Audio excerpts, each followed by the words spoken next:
All right, we have Ecuador. Hi, everyone. All right. So I think that's mostly everyone tonight. So welcome, everyone. I just want to do another quick reminder before I introduce our guest tonight, is that we will be taking questions throughout the conversation. Like, you don't have to wait until the end to ask a question. So please, please, please put in your questions in the chat box and we'll get to them as soon as you ask them. Like this, we make this as interactive and fun as possible. So welcome, Rafa. It's such a pleasure to talk to you tonight. Boa noite, buenas noches, hello, good evening. Really good to be here. Thank you so much for the invitation. Awesome.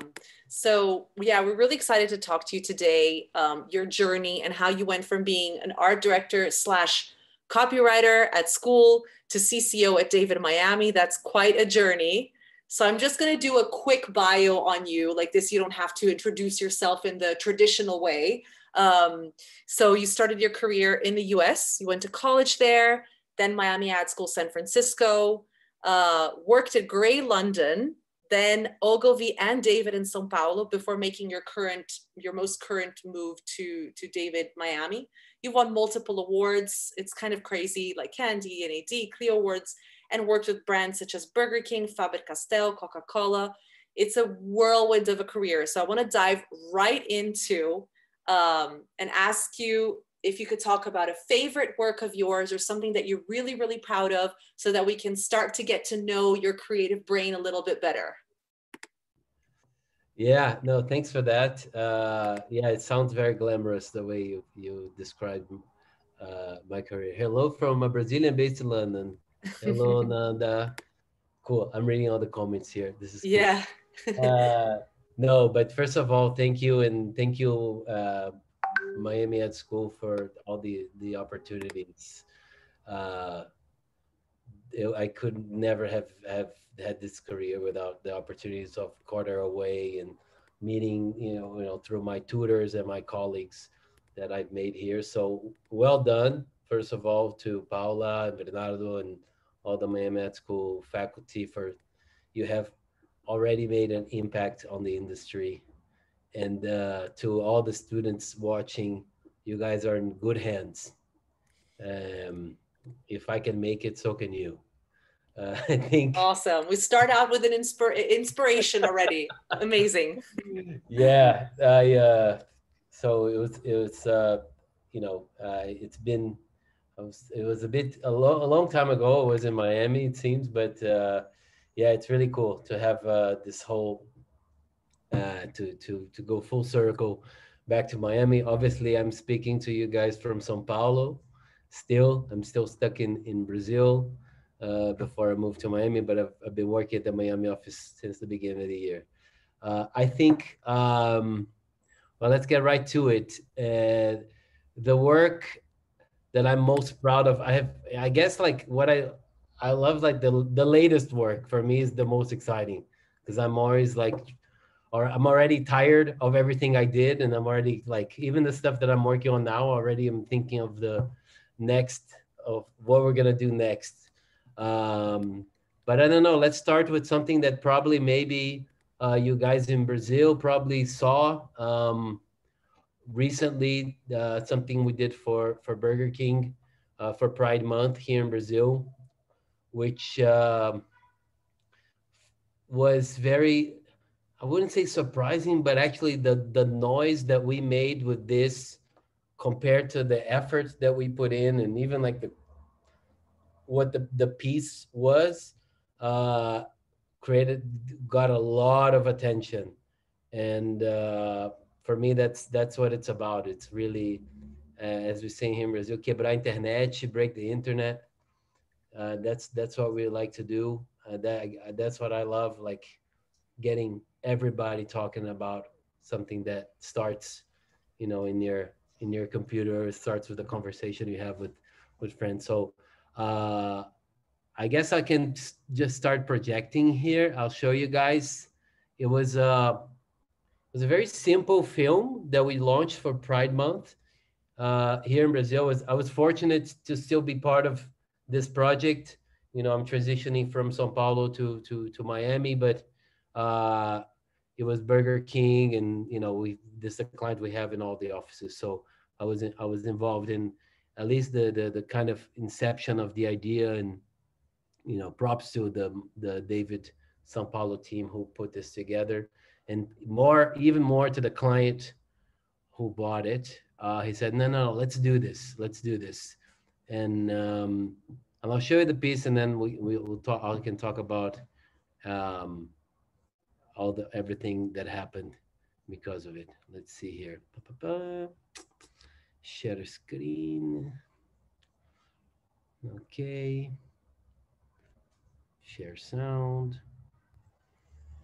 It's only been a year and a half I've been doing this, so it's fine. Vamos lá.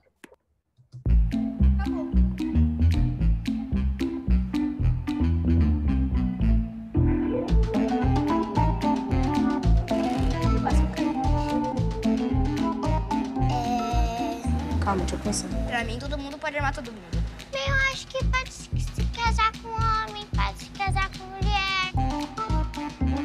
Quando eu vejo dois homens de mão dadas, Quando o menino gosta do menino. são dois homens de mão dadas. Eu nunca tive uma madrasta, só quando a mamãe contou pra mim que ela namorava com ela, aí que eu percebi que eu tinha uma madrasta. Eu conheço gay, conheço trans, conheço lésbica, conheço mais quem é. Na minha casa tem os D de trans, o G de gay. Não tem problema nenhum. Essa é a melhor família que eu podia ter. E a criança, ela pode viver o mundo de outro jeito e ela pode acabar ensinando pro pai. E ponto final.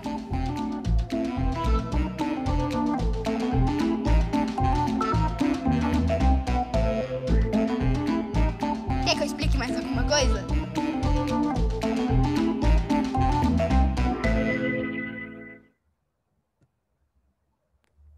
That's great. So, yeah, so... Se você trabalha em uma equipe, precisa usar a Monday. Hold up. Ela é uma plataforma para gerenciar qualquer equipe e... Sorry. Yeah, so, okay, so pretty simple film that we did. Of course, there was many conversations with the lawyers, with clients, and the first sign of it being actually a good idea was how nervous it made the global clients, how nervous people, and how many conversations we had in pre-production, and how, what kind of things are we gonna do to not, bulletproof the idea. And because, anything you do today, there's like all these people waiting to hate on you. But in this case, like, it really, really sparked a lot of hate, this very simple film, more than we expected. Where did you feel it more? Was it online or? On like TV. I'm trying to find, there was many segments done about, first there was like, I got the data here for you guys. So it was like thousands of likes and thousands of dislikes. So thumbs up, thumbs down, like thousands. On Twitter, we had celebrities obviously supporting us, but also all this right-wing media, condemning us. We had Eduardo Bolsonaro tweeting about it. We had Silas Malafaia tweeting about it. We had spontaneous content like started popping up. 900 press mentions like individual press mentions. Pretty much like every major newspaper, every major outlet talking about it, but not so much on the actual piece, but on the reaction that the piece generated with, especially with the right-wing apparatus. but so I'm so proud. Like we had this guy Siqueira Jr., who's has like a TV show, who was very he was he had it was all hate speech. I can I'm trying to find here, maybe I can project. It was pretty hard to watch a little bit, and because he was going after he was really going after the agency, and like, you guys are sick, depraved, and all that. Well, he lost all his major sponsors during this whole time. Because of this hate speech? Because of his hate speech in relation to our campaign. Wow. So we're able to defund the hate speech just from this piece. And again, I think it's, if you look at the film, it's actually not the most creative piece of communication, I have to say, to be completely honest. But at the same time, if you see what every other brand did during this time in terms of execution, there wasn't one, gay kiss. There wasn't one, rainbow flag in the whole thing. Like, it wasn't, it actually, the film, the piece itself was, like, we knew we had to do something that broke through the clutter of, unfortunately, like the pro LGBT pride communication. But Burger King has a long-standing history of supporting this cause.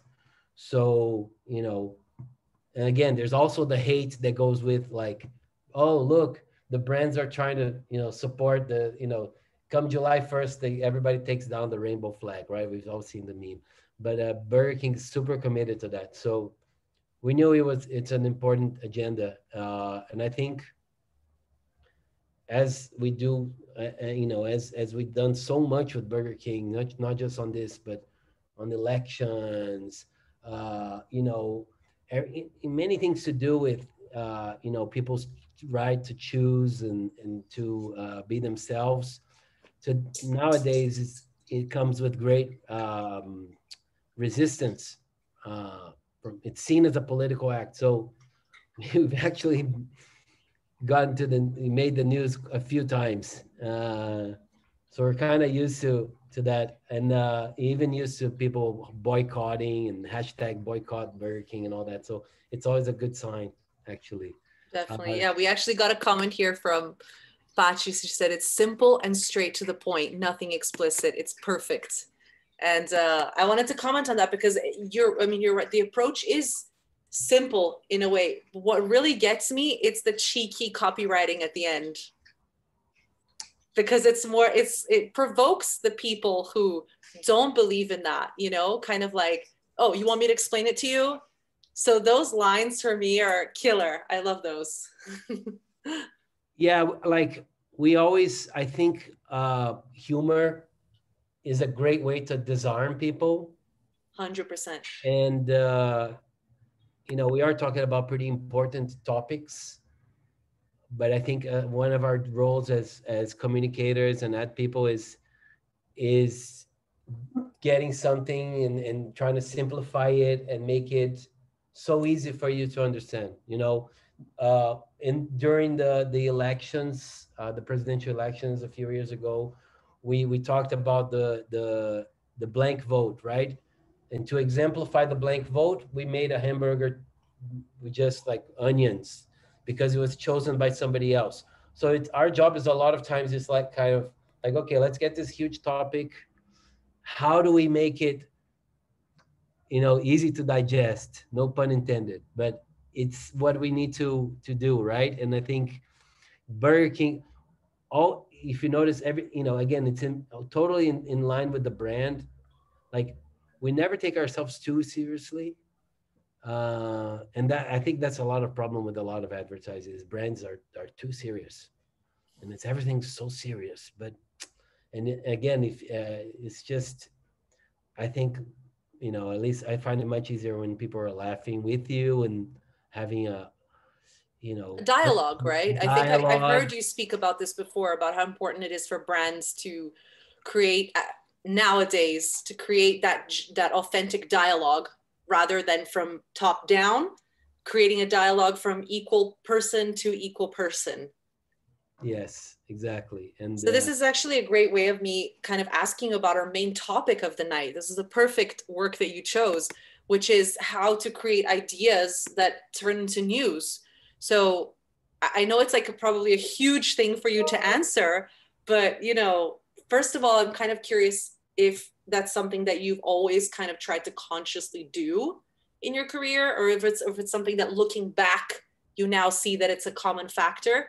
And yeah, let's just start this conversation about how to create this type of work. Because for example, one of the things with this piece is that, like you said, the approach is more simple, but the concept behind it is very strong. So there's lots of ways of doing it. So take it away. You're the expert.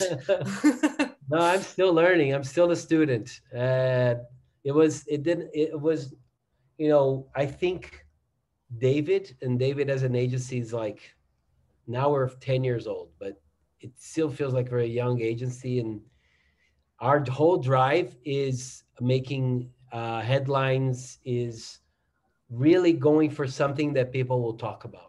Okay, and so that's something that's fostered in the agency as well. Exactly. That, okay, like that advertising, the way we like to approach it should be part of culture, should be part of conversation, should be, because in the end, when you're scrolling through your timeline, we're competing with your friend's picture from the latest trip, what the president said, you know, the latest series, and whatever, you know, and then boom, like Burger King uses kids to talk about LGBT rights. So that's where we are, you know. So we're no longer in the 30-second break. We are, of course, but you know, less and less of that whole like just buying the space and giving, you know, throwing. And a lot of the younger audience doesn't even watch TV anymore, so they're watching this commercial somewhere else. Exactly. You know, I'm cringe, so I still watch TV, and but I think, and I love making commercials, but I think even the commercials, the way we approach TV, the way we approach any idea is like, okay, how are we going to tell a friend about this? You know, yes, also think about the headline. We present ideas, always, we have a PR headline, always. So like, I'm looking, when teams are presenting ideas to me, I'm saying, okay, so what's the tweet of this idea? How would you tell a friend, like, hey, did you see what you know, Burger King or Coca-Cola did?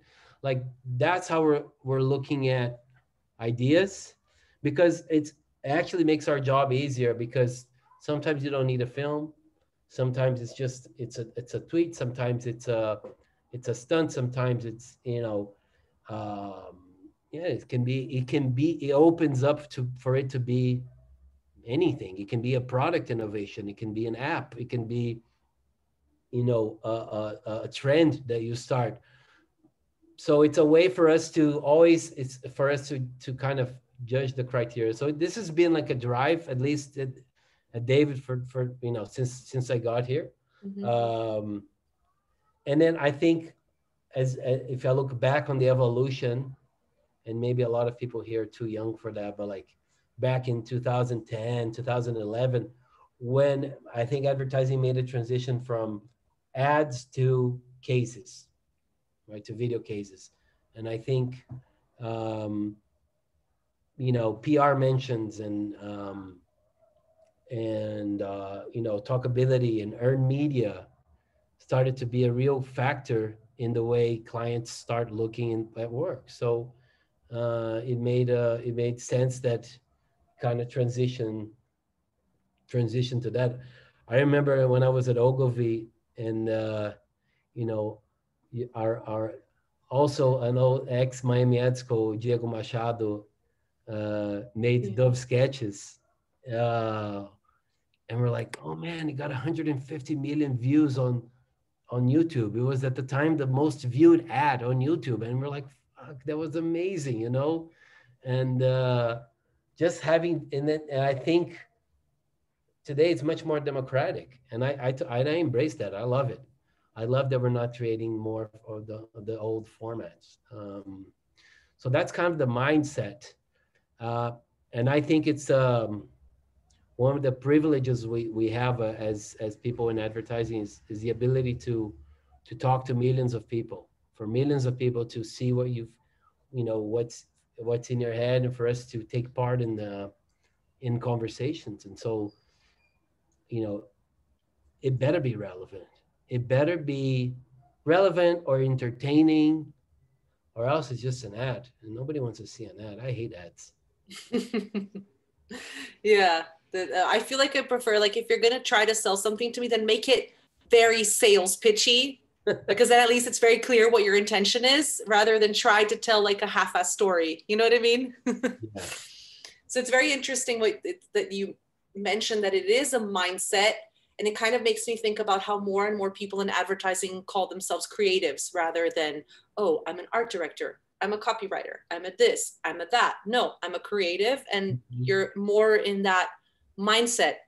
So speaking about that, and still on this topic, I think it would be great if you could talk about advising maybe some people who are here or who will be listening later.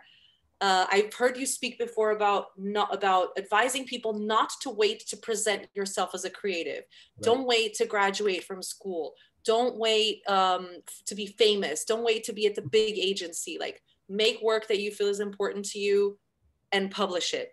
So I think this goes back to this sort of turning ideas into news and talking about things that are more relevant. So can you speak more on this, and any tips that you might have to make this happen? No, like look at what we're doing now, right? Like, I think being creative is and joining the creative industries, like one of the most democratic industries there are. You're as good as your work, not because of your title, not because of anything. So more than ever, we have, you guys have LinkedIn, you guys have the books are all online, and I can't tell you how many times I have groups with all my clients, and we share work, and a lot of times it's like, hey, did you guys see this? And it's like some student work, and people are like, wow, this is really cool, and clients are like, hire them, so amazing. So the ability to get your work seen, because I'm from the time where we had a book, pasta, that we carry it around the city. I carried my book around the city, and I had to sit, and I had to make an appointment with the guy's secretary, and the guy, sit down with the creative director, who would be like on his smoke break looking at my book. So we had other tricks at the time to get attention. But nowadays, I think, like, go ahead and publish your work, spec work is great. And, and a lot of times you can't see good times, pasta. Yeah. A lot of times you can't see if it's spec work or not, even. Like, I don't care if it ran or not. Obviously, like, if it's a big campaign, everybody saw it. But I think you're more than equipped to produce your own work. I mean, you guys are churning out like professional looking books, man. My book was like, I drew it by hand, like, so I think, your whatever it is, and it doesn't even have to be an ad. It can be like a project. So, and here's the thing, it only needs to be one piece. That's all you need these days. Like, nobody expects you guys to have like 15 amazing campaigns. Come on, you're starting out.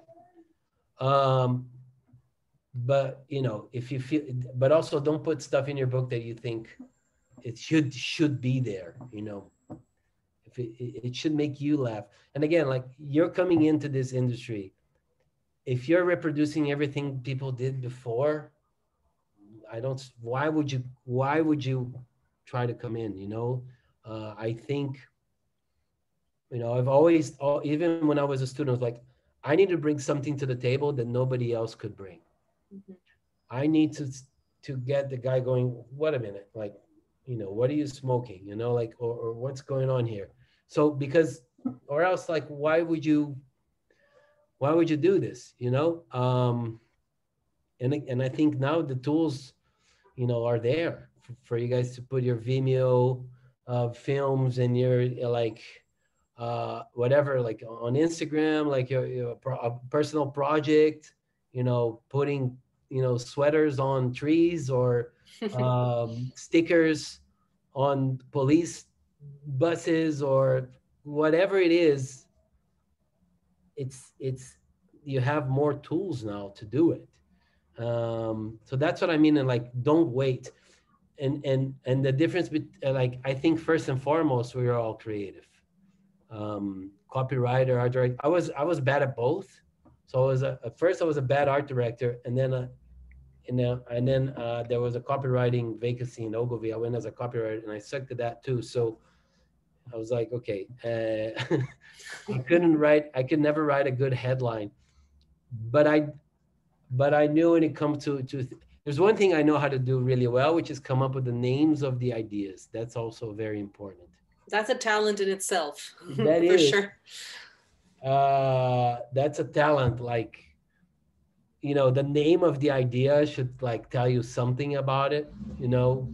So, you know, $1 trillion poster, you're like, okay, what is that about? You know, or you know, burn that ad. So like, okay, let me look at that. So it's a lot of times is, again, it goes back to how you talk about an idea, which is the best way to get an idea sold and talked about, is really going through the test when you're thinking with your partner or whoever, like, okay, how would I tell this idea to somebody? If you see that it's too complicated, or if there's nothing there, then probably there's nothing there. Like, of course, that's a bit of my own view, Paula, because I know that there is incredible craft, right? Design, typography, photography. So, I mean, you know, amazing, like a campaign, an idea can be amazing because of the way it's shot, because of the way it looks. And that's also very valid. But for me, I've always found it easier to for me, I'm always been more of a concept guy. Yeah, and I think within the context of our conversation, which is creating ideas that are newsworthy or sort of make it into conversation, I mean, I think more often than not, it's not about the perfect craft. More often than not. I think, like you said, perfect craft is amazing and it has a time and it has a place, but I don't see that generating as much conversation nowadays, especially with so much user-generated content. Because the things that go viral on the platforms, it's someone shooting a video in their room with shitty lighting and it goes viral, you know? I love shitty layouts. I love memes. I love shitty lighting. And I love that stuff. I just won a Lion for a film that was all shot, you know, by people in the BK when they're drunk. So it looks horrible and it looks awesome. So, but that's also hard to get to as a look. It is, yeah. But, yeah, no, and I don't want to knock the craft, and I think craft, I know for me it's always been hard to, like, the craft is something you learn and you can keep evolving. But what's in your brain, your screwed up ideas, that's something like that you know, that's something you can that's comes from you, you know. Yeah, I see some questions here. Yeah, I was gonna say we have a couple of questions. So Gabriela wants to know if all creativity, I guess, directly comes from the matrix, or how we contextualize all nuance from different countries and locations. The matrix? Or maybe, I guess, like how, I guess, like if all creativity comes from where you're from, Gabriela, if you could point out what you mean. Yeah. But if you're influenced by where you come from, or maybe how you like can incorporate all these different nuances. Yeah, so I think, yeah, there are universal truths and there are local truths. And I think the best ideas, even when executed at a local level, should ring true to everybody. Like, it should speak to a bigger. So if I do something that addresses a specific, like maybe something in India, for instance, where you have the castes and like address it and addresses that problem there, it's still about inequality, and it's something a Brazilian could Relate totally to, for relate sure. to, you know. I think some of the best stories we have to tell are local. It's hard to think about global story, right? Like, most of our stories are local.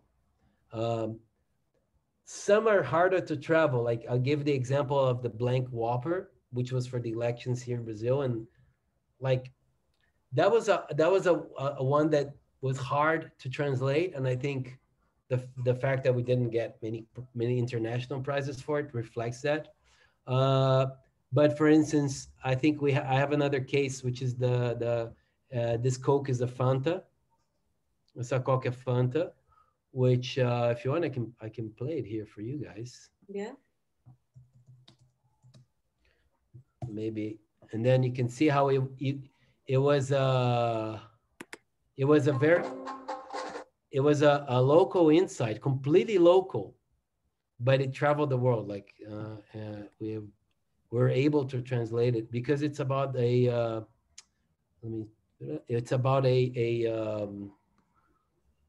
human insight. It's about a human truth. So let's see here. I love this one. This one, it just so happens it's also for Pride, but it's a really cool idea that illustrates that ideas can come in all shapes and sizes.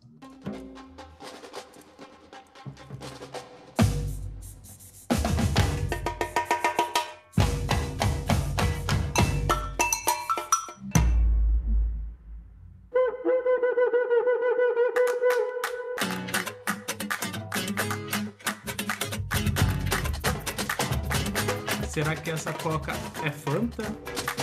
Mas essa Coca é Fanta. Essa Coca é Fanta.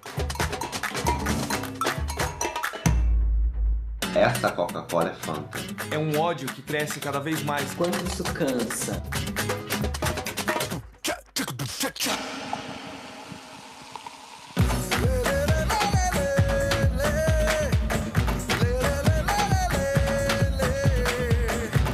A campanha foi chamada de Essa Coca É Fanta. E daí? Eles transformaram aquele jargão. Colocaram Fanta dentro da Coca. Eu estou apaixonada.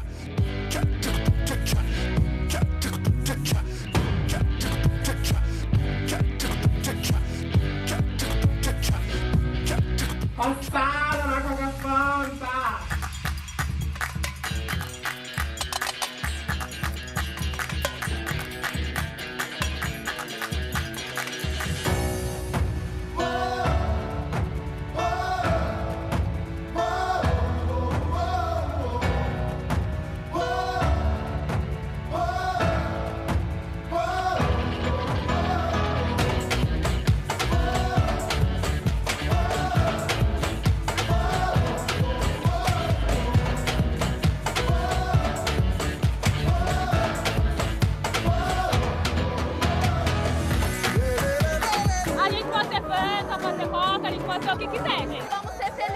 Essa Coca é Fanta, e daí? E daí? Essa Coca é orgulho, essa Coca é o respeito, essa Coca é Fanta.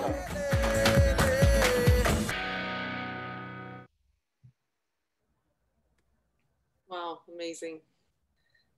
So I think that the lesson, at least for I think for you guys, is make sure you're able to explain the local context, but it should feel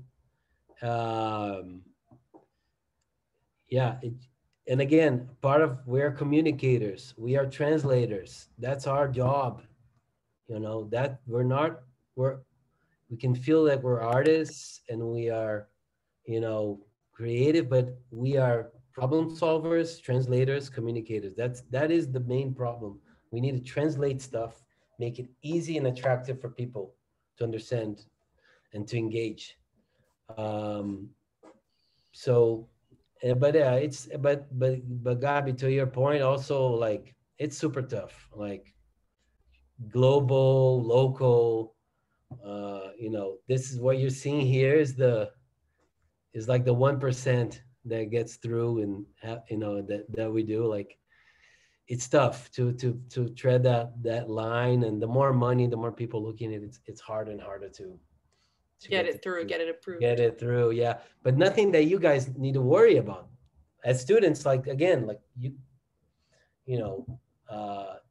doesn't matter. Like, the benefit of being in that school that I always loved was, like, if I were God, what would be advertising? And that was my book. That was the work that I was presenting to creative directors, and to show off, how far we could take it.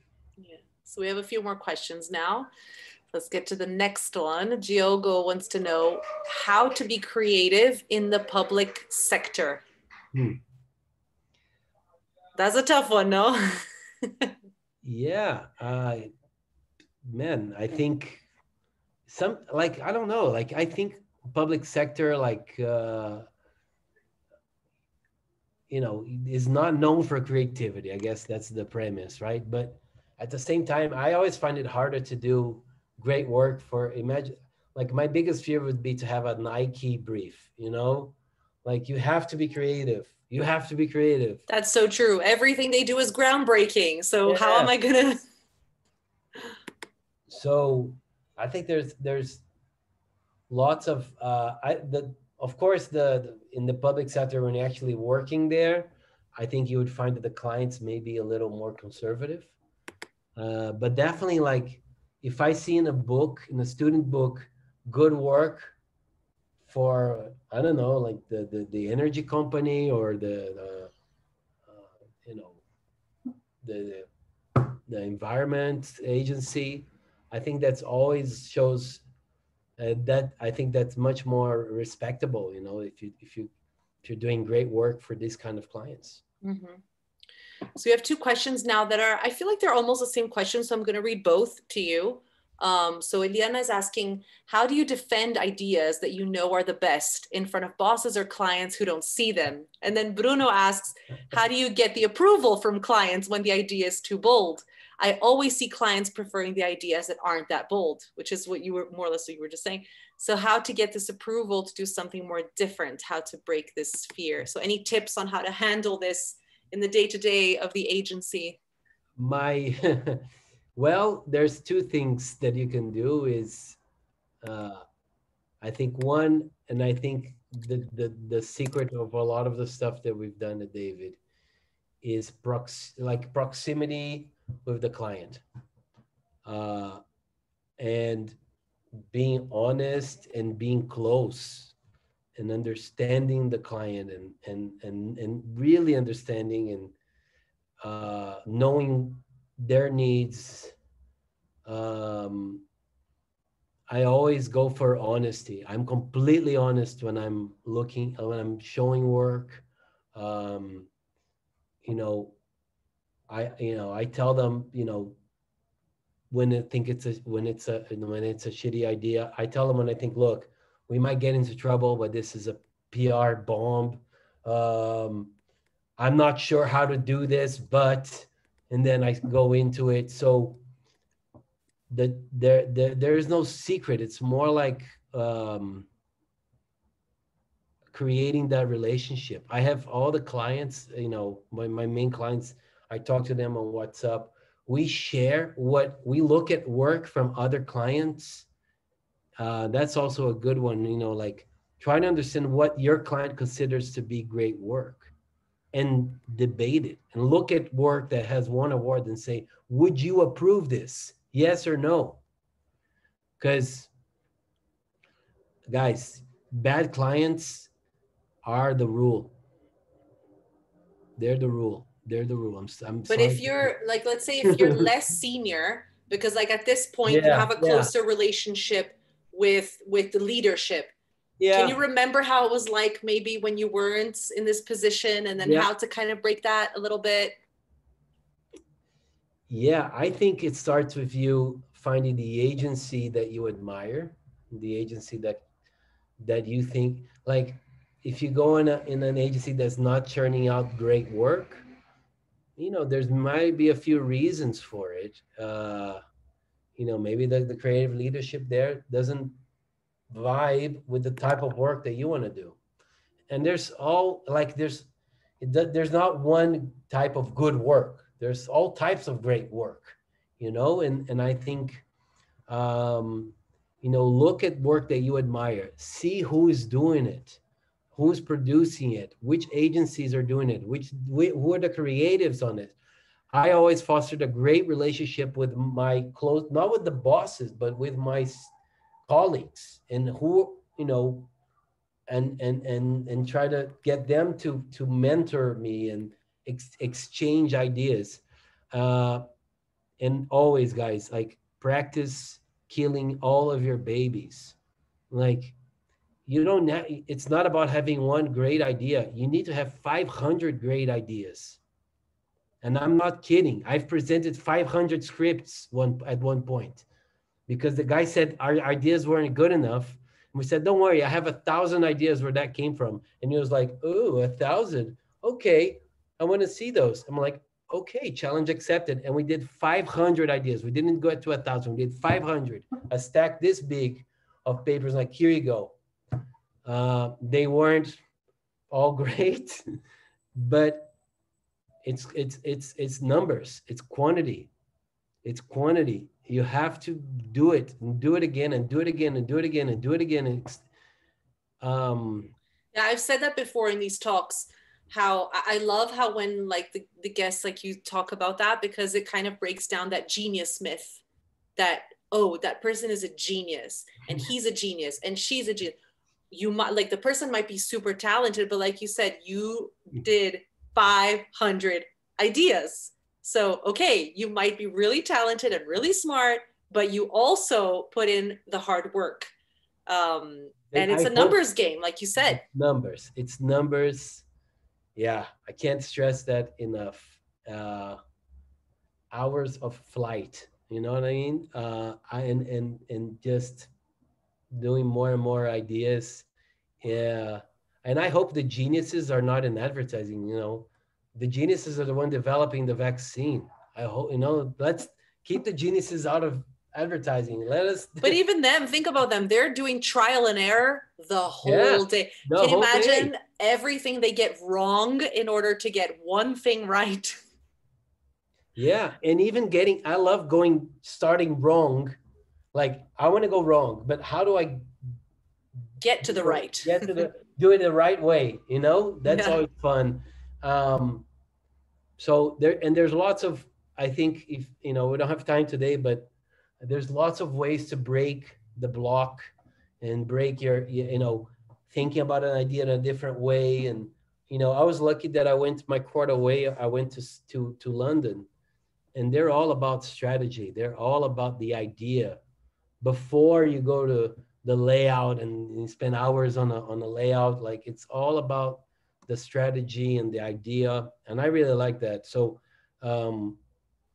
yeah, guys, it's, I won't lie to you, it's tough, especially when your creative director doesn't agree that it's a great idea. My advice would be, like, do the idea that they're looking for, and then do your idea. Do it. Present both. Do it. Prove. I love to be proved wrong. I love it. I know, I'll tell you a secret. Like, creative directors, our biggest fear is, like, you know, letting a great idea go by.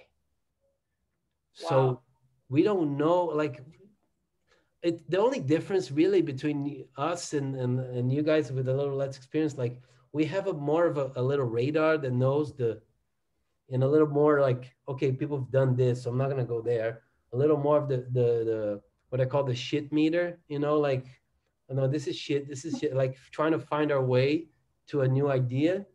But otherwise, like, you know, we'll all like try and error, you know, and do it, do the work. If nobody thinks that's good enough, like prove them wrong.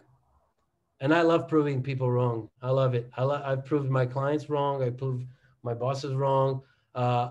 You know, I've been proved wrong many times, and I'm like, I'm so glad you guys pushed for this. I'm so glad, you know, don't make it personal. Don't be stubborn, but, you know, no great idea that wins a Grand Prix or anything like that happen a day to the next. Like this Coke is Fanta, that was 1.5 years for that to get even, that wasn't even approved. That was like, we went through the back door with that idea. Like the client said no.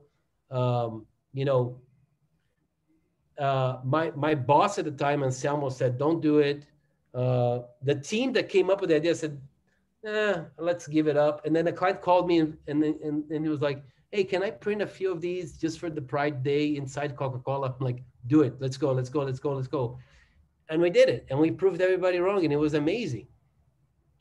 So, you know, be stubborn, be in a healthy way, but, you know. Yeah, I think what you said, like being stubborn, removed from the ego is great advice.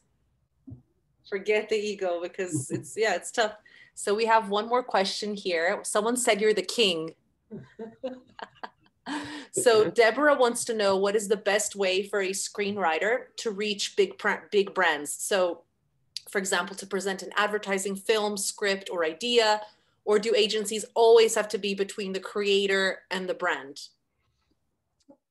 Yeah, it depends on the project. I mean, screenwriter for content, right? For series, that kind of stuff. I mean, you're better off. He's saying here like film script or ideas, so more for more for advertising, I think. Yeah, I mean, like, you know, we have the copywriter comes up with a script. That's the team comes up with the script, and often most times we're bringing in a director, who a lot of times can also be a writer, and you know, it's a collaborative process where we bring the director to do a treatment to see how he can bring to life your film.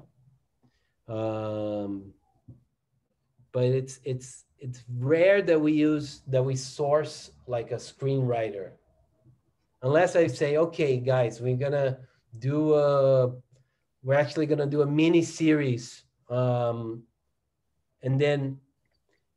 even then we'll hire a production company and they will hire the screenwriter. So they're usually going through the production company. If that maybe reach out more to production companies rather than agencies, because they're going to be your way in. Yes. So directors, you know, that are hopefully doing cool stuff beyond advertising that could use a screenwriter. And I do think screenwriting is a overlooked talent in our business.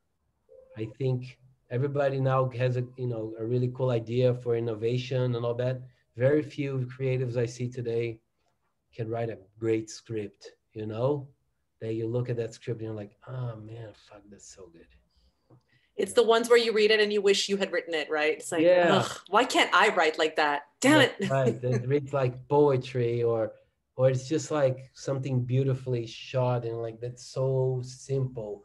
Look at what won Grand Prix this year in film, the Lacoste film. I don't know if you guys saw that. But it's just poetry, you know? Maybe I'll leave you guys with this. It's not mine, it's from BTC, but look at. So we have one more question here too while you post it then. Okay. So Patty wants to know, how can a photographer approach a campaign? Do you stick to the same photographer for different campaigns? So I guess, how is your relationship with photographers and agencies, and how can a photographer approach these agencies or production companies? Photographers are represented. I mean, in Brazil, we have art buyers in the agencies who know photographers. Most photographers I do think are with photography agents. And so you go and we develop relationships with photographers like we do with directors, like we do with music companies that share the great way of working. So like we just shot a campaign again for Coke with Ricardo Barcelos, who's just a great partner for the agency here. And again, it's a relationship that you develop over the years. But if you're starting out, I would go through photographer agents, who will then have a relationship with the agency art buyer. But do you use the same photographers a lot, or do you end up going more for the look? And then I mean, a lot of, again, like photographers and directors, they will be known for a kind of work. Yeah.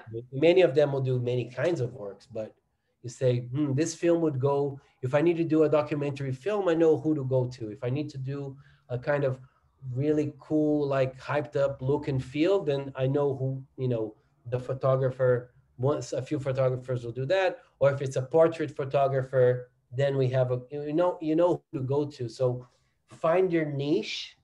I would say find it. What is it that you can do? And hopefully it's something that not that many people can do. And then it's all about the craft, right? Awesome. So we have one more question. I think we only have time for one or two more questions, guys. So put in your last ones. No, I have like my client in 2 minutes. But, so let's do a last quick one then. This one. How do you break a creative barrier, and how do you make sure the audience will join the conversation in digital? That's a great last question because it really sort of wraps up the theme of, how to turn ideas into news. Creative barrier inside there are many ways. I don't think that's what you mean. Like, how do you break the clutter, right? Of everything that you see. I think he means more like I have there's the 3-rule thing. Like, why should I care? Why should I share? And have I seen it before? So why should I care? Is it a topic that speaks to what I care about?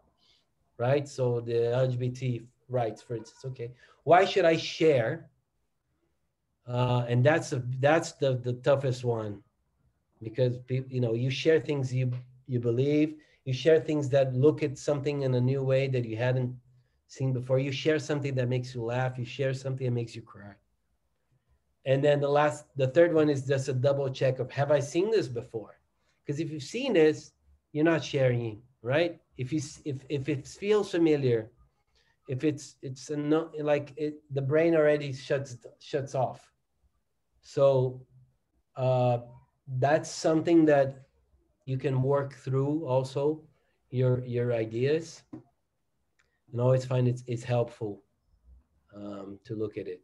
I will look. I have to go, but here's the link to the Lacoste film Grand Prix in Cannes. Great. Here, and it's a work of art, and it's just taking a very simple insight and feeling.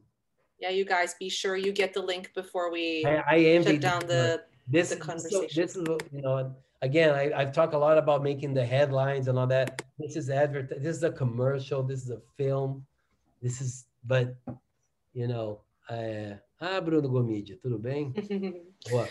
All right, Rafa, so I really want to thank you so much for tonight. That was such a great conversation. Thank you for answering the questions. And we're so excited to see what you continue to create next. As you said, your best and favorite idea is always your next one. So we can't wait to see your next one. Well, I can't wait to see all of you guys, getting great jobs and becoming creative directors, so I never have to look for a job again. I'll hit you guys up soon, for sure. Be sure of that. Awesome. Really, thank you so much for the invitation, Paola, and everybody at Miami Art School. Always thank you so much. To speak to you guys. Amazing. Thank you, everyone, for being here. Thank you, Rafa. Good night. Valeu. Tchau, tchau.